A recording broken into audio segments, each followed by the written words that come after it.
Hi friend, ব্লগটা আমি শুরু করলাম। আশা করব আপনারা সকলে ভালো আছেন। বড়োদেরকে প্রণাম জানালাম, ছোটোদেরকে অনেক অনেক ভালোবাসা।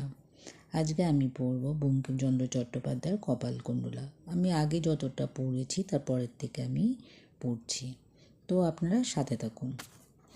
লুৎফুন্নিসা আলয়ে আসিয়া প্রফুল্ল বদনে পেশমনকে ডাকিয়া বেশভূষা পরিত্যাগ করিলেন।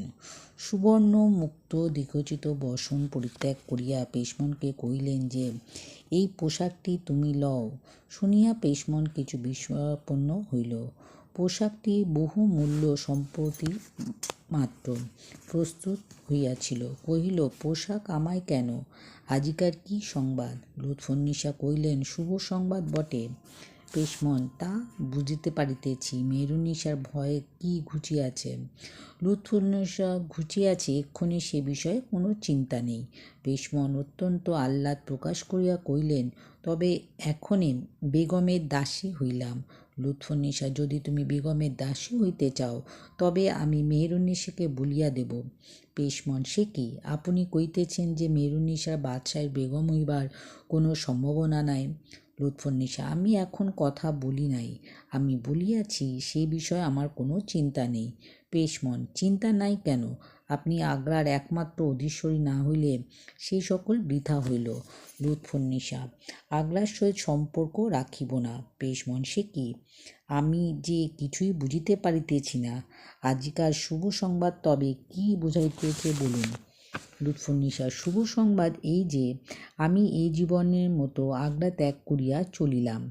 পেশময়, কোথায় যাইবেন? লুৎফুন্নিসা, বাংলায় গিয়া বাস করিব। পারি যদি কোনো ভদ্রলোকের গৃহিণী হইব। পেশমন, এরকম ব্যঙ্গ নতুন বটে, কিন্তু শুনিলে প্রাণ শিহরিয়া ওঠে। লুৎফুন্নিসা, ব্যঙ্গ করিতেছ না, আমি সত্য সত্যই আগ্রা ত্যাগ করিয়া চলিলাম। বাদশাহের নিকট বিদায় লইয়া আসিয়াছি। পেশমন, এমন কুপ্রবৃত্তি আপনার জন্মিল? লুৎফুন্নিসা, কুপ্রবৃত্তি নয়, অনেক দিন আগ্রায় বেড়াইলাম। কি ফললাভ হইল? সুখের তৃষ্ণা বাল্যব্যাধি বড়ই প্রবল ছিল। সেই তৃষ্ণার পরিতৃপ্তির জন্য বঙ্গদেশ ছাড়িয়া এ পর্যন্ত আসিলাম। এই রত্ন কিনিবার জন্য কি ধন না দিলাম! কোনো দুষ্কর্ম না করিয়াছি, আর যে যে উদ্দেশ্য এতদূর করিলাম তার কোনোটাই আমার হস্তগত হয় নাই। ঐশ্বর্য, সম্পদ, ধন, গৌরব, প্রতিষ্ঠা সকলই তো প্রচুর পরিমাণে ভোগ করিলাম। এত করিয়াও কি হইল? আজ এখানে আসিয়া বসিয়া সকল দিন মনে মনে গুনিয়া বলিতে পারি যে একদিনও কারো সুখী হই নাই। এক মুহূর্তের জন্য কখনো সুখ ভোগ করি নাই, কখনো পরিতৃপ্ত হই নাই, কেবল তৃষ্ণা বাড়ে মাত্র। চেষ্টা করিলে আরও সম্পদ, আরও ঐশ্বর্য লাভ করিতে পারি, কিন্তু কি জন্য? এই সকল যদি সুখে থাকিত তবে এতদিন একদিনের তরি সুখী হইতাম। এই সুখাকাঙ্ক্ষা পার্বতী নির্ঝরিণীর ন্যায় প্রথমে নির্মল ক্ষীণধারা বিজন প্রদেশ হইতে বাহির হয়, আপন গর্ভে আপনি লুকিয়া রহে। কেন জানি না, আপনি আপনি কলকল করে, কেউ শোনে না। ক্রমে যত যায় তত দেহ বাড়ে, তত পঙ্কিল হয়। শুধু তাহাই নয়, কখনো আবার বায়ু বহে, তরঙ্গ হয়, মকর কুম্ভারাদি বাস করে, আরও শরীর বাড়ে, জল আরও কদর্মময় হয়, লবণময় হয়, অগণ্য সৈকতচর মরুভূমি নদীর হৃদয়ে বিরাজ করে। বেগ মন্দীভূত হইয়া যায়, তখন সেই সকর্ম নদীর শরীর অন্তত সাগরে কোথায় লুকিয়া কে বলিবে? পেশমন, আমি ইহার হইতে কিছুই বুঝিতে পারিলাম না। এইসব তোমার সুখ হয় নাই কেন? লুৎফুন্নিসা, কেন হয় না তা এতদিনে বুঝিয়াছি। 3 বৎসর রাজপ্রাসাদের ছায়ায় বসিয়া যে সুখ না হইয়াছে, উড়িষ্যা হইতে প্রত্যাগমন পথে এক রাতে সে সুখ হইয়াছে, ইহাতেই বুঝিয়াছি। পেশমন, কি বুঝিয়াছ? লুৎফুন্নিসা, আমি এতকাল হিন্দুদিগের দেবমূর্তি মতো ছিলাম, বাহিরে সুবর্ণ রত্নাদি খচিত, ভেতরে পাষাণ। ইন্দ্রিয় সুখান্বেষের আগুনের মতো বেড়াইয়াছি, কখনো আগুন স্পর্শ করি নাই। এখন একবার দেখি যদি পাষাণের মধ্যে খুঁজিয়া একটা রক্ত শিরা বিশিষ্ট অন্তঃকরণ পাই। পেশমন এও কিছু বুঝিতে পারিলাম না। লুৎফুন্নিসা, আমি এই আগ্রায় কখনো কাহাকে ভালোবাসিয়াছি পেশমন? চুপি চুপি, কাহাকেও না। লুৎফুন্নিসা, তবে পাষাণী নইত কি? পেশমন, তা এখন যদি ভালোবাসিতে ইচ্ছা হয় তবে ভালোবাসব না কেন? লুৎফুন্নিসা, মানুষ তো বটে, সেই জন্য আগ্রা ত্যাগ করিয়া যাইতেছি। পেশমন, তারই বা প্রয়োজন কি? আগ্রায় কি মানুষ নাই যে চড়াইয়ের দেশে যাইবে? এখন যিনি তোমাকে ভালোবাসেন তাকে কেন ভালোবাসবো না? রূপে বলে, ধনে বল, ঐশ্বর্য বল, যাতে বল, দিল্লির বাদশার বড় পৃথিবীতে কে আছে? লুৎফুন্নিসা, আজকে আকাশে চন্দ্র সূর্য থাকিতে জল অধোগামী কেন? পেশমন, কেন? লুৎফুন্নিসা ললাট লিখন। লুৎফুন্নিসা সকল কথা খুলিয়া বলিলেন না। পাষাণের মধ্যে অগ্নি প্রবেশ করিয়াছিল, পাষাণ দ্রব্য হইতেছিল। ক্ষেত্রে বীজ রোপিত হইলে আপনি অঙ্কুর হয়। যখন অঙ্কুর হয় তখন কেহ জানিতে পারে না, কেহ দেখিতে পায় না, কিন্তু একবার বীজ রোপিত হইলে রোপণকারী যথায় থাকুক না কেন, ক্রমে অঙ্কুর হইতে বৃক্ষ মস্তকন্তর করিতে থাকে। অদ্য বৃক্ষটি অঙ্গুলি পরিমেয় মাত্র, কেহ দেখিয়াও দেখিতে পায় না। ক্রমে তিল তিল বৃদ্ধি, ক্রমে বৃক্ষটি অর্ধহস্ত, এক হস্ত, দুই হস্ত পরিমাণ হইল। তথাপি যদি তাহাতে কাহারও স্বার্থসিদ্ধির সম্ভাবনা না রহিল, তবে কেহ দেখিয়াও দেখে না। দিন যায়, মাস যায়, বৎসর যায়, ক্রমে তাহার ওপর চক্ষু পড়ে, আর অমনোযোগীর কথাই নাই। ক্রমে বৃক্ষ বড় হয়, তাহার চাহে অন্নবৃষ্ট নষ্ট হয়, চাহিকে ক্ষেত্র অনন্য পাদপ হয়। লুৎফুন্নিসার প্রণয় এইরূপ বাড়িতেছিল। প্রথম একদিন অকস্মাৎ প্রণয়ভাজনের সহিত সাক্ষাৎ হইল। তখন প্রণয় সঞ্চার বিশেষ জানিতে পারিলেন না, কিন্তু তখনই অঙ্কুর হইয়া রহিল।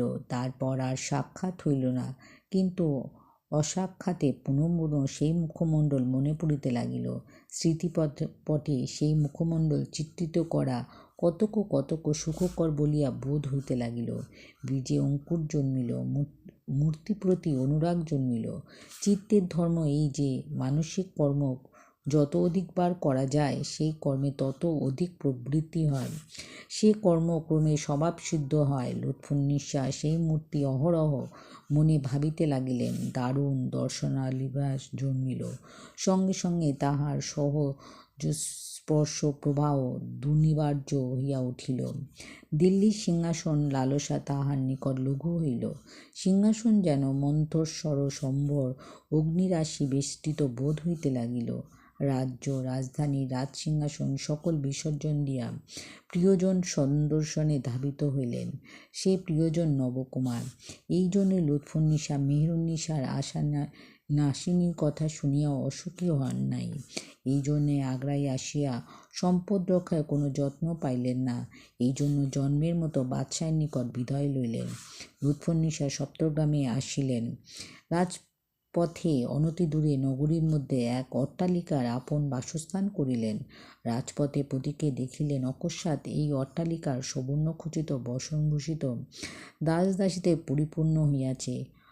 কক্ষায় কক্ষায় আশ্বসজ্জায় অতি মনোহর গন্ধদ্রব্য গন্ধবাড়ি কুসুম দাম সর্বত্র অমোদ করিতেছে। স্বর্ণ, রূপ ও গজদন্ত খচিত গৃহশোভার্থ নানা দ্রব্য সকল স্থানে আলো করিতেছে। এইরূপ সজ্জীভূত এক কক্ষ লুৎফুন্নিসা অধোবদনে বসিয়া আছেন। পৃথগাসনে নবকুমার বসিয়া আছেন। সপ্তগ্রামে নবকুমারের সহিত লুৎফুন্নিসার আরও দুই একবার সাক্ষাৎ হইয়াছিল। তাহাতে লুৎফুন্নিসার মনোরথ কতদূর সিদ্ধ হইয়াছিল, তা অদ্যকর কথায় প্রকাশ হইবে। নবকুমার কিছুক্ষণে নীরবে থাকিয়া কহিলেন, তবে আমি এক্ষণে চলিলাম, তুমি আর আমাকে ডাকিও না। লুৎফুন্নিসা কহিলেন, যাইও না, আর একটু থাকো, আমার যাহা বক্তব্য তাহা সমাপ্ত করি নাই। নবকুমার আর ক্ষণেক প্রতীক্ষা করিলেন, কিন্তু লুৎফুন্নিসা কিছু বলিলেন না। ক্ষণেক পরে নবকুমার জিজ্ঞাসা করিলেন, আর কি বলিবে? লুৎফুন্নিসা কোনো উত্তর করিলেন না। তিনি নীরবে রোদন করিতে লাগছিলেন। নবকুমার ইহা দেখিয়া গাত্রস্থান করিয়া লুৎফুন্নিসা তাহার বস্ত্রাগ্র ধৃত করিলেন। নবকুমার ঈষৎ বিরক্ত হইয়া কহিলেন, কি বলো না? লুৎফুন্নিসা কহিলেন, তুমি কি চাও? পৃথিবীতে কি প্রার্থনীয় নাই? ধন সম্পদ মান প্রণয় রঙ্গ রহস্য পৃথিবীতে যাহাকে সুখ বলে সকলই দেব, কিছুই তাহার প্রতিদান চাহি না। কেবল তোমার দাসী হইতে চাহি, তোমার যে পত্নী হইবে এই গৌরব চাহি না, কেবল দাসী। নবকুমার কহিলেন, আমি দরিদ্র ব্রাহ্মণ, ইহ জন্মে দরিদ্র ব্রাহ্মণই থাকিব। তোমার দত্ত ধনসম্পদ লইয়া যবনী যার হইতে পারিব না। যবনী যার? নবকুমার এ পর্যন্ত জানিতে পারেন নাই যে এই রমণী তাহার পত্নী। লুৎফুন্নিসা অধোবদনে রহিলেন। নবকুমার তার হস্ত হইতে বস্ত্রাগ্র ভাগ মুক্ত করিলেন। লুৎফুন্নিসা আবার তাহার বস্ত্রাগ্র ধরিয়া কহিলেন, ভালো, সে যাই, বিধাতার যদি সেই ইচ্ছা, তবে চিত্তবৃত্তি সকল অতল জলে ডুবাইব, আর কিছুই চাই না। একবার তুমি এই পথে যাইও, দাসী ভাইয়া একবার দেখা দিও, কেবল চক্ষু পরিতৃপ্ত করিব। নবকুমার, তুমি যবনী, পরশ্রী, তোমার সহিত এরকম আলাপে দোষ, আমার সহিত আর আমার সাক্ষাৎ হইবে না। ক্ষণিক নীরব। লুৎফুন্নিসার হৃদয়ে ঝটিকা বইতেছিল। প্রস্তরীময়ী মূর্তিবৎ নিঃশব্দ রহিলেন। নবকুমার বস্ত্রাগ্র ভাগ ত্যাগ করিলেন, কইল, যাও। নবকুমার চলিলেন। 2-4 পথ যা চলিয়াছিলেন মাত্র, সহসা লুৎফুন্নিসা বাতস্মৃত পাদপয়ে ন্যায় তাহার পদতলে পড়িলেন। বাহুলতার চরণযুগল বদ্ধ করিয়া কাতর স্বরে কহিলেন, নির্দয়, আমি তোমার জন্য আগ্রার সিংহাসন ত্যাগ করিয়া আসিয়াছি, তুমি আমায় ত্যাগ করিও না। নবকুমার কহিলেন, তুমি আবার আগ্রাতে ফিরিয়া যাও, আমার আশা ত্যাগ করো। এই জন্মে নহে। লুৎফুন্নিসা তীরবৎ দাঁড়াইয়া উঠিয়া সদর্পে কহিলেন, এই জন্মে তোমায় আশা ছাড়িব না। মস্তক উন্নত করিয়া ঈষৎ বঙ্কিম গ্রীবাভঙ্গি করিয়া নবকুমারের মুখপ্রতি অনিমেষ আয়ত চক্ষু স্থাপিত করিয়া রাজমোহিনী দাঁড়াইলেন।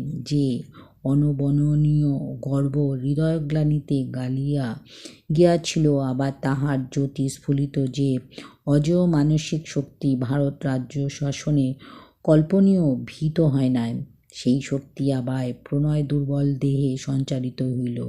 ললাট দেশে ধমনী সকল স্ফীত হইয়া রমণীর রেখা দেখা দিল।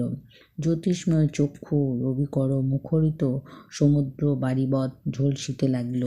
নাসারন্ধ্র কাঁপিতে লাগিল। স্রোতবিহারিণী রাজহংসী যেন গতিবিরোধীর প্রতি গ্রীবাভঙ্গি করিয়া দাঁড়ায়, দলিত ফণা ফণীর যেমন ফণা তুলিয়া দাঁড়ায়, তেমনি উন্মাদিনী যবনী মস্তক তুলিয়া দাঁড়াইল। কহিলেন, এ জন্মে না, তুমি আমারই হইবে।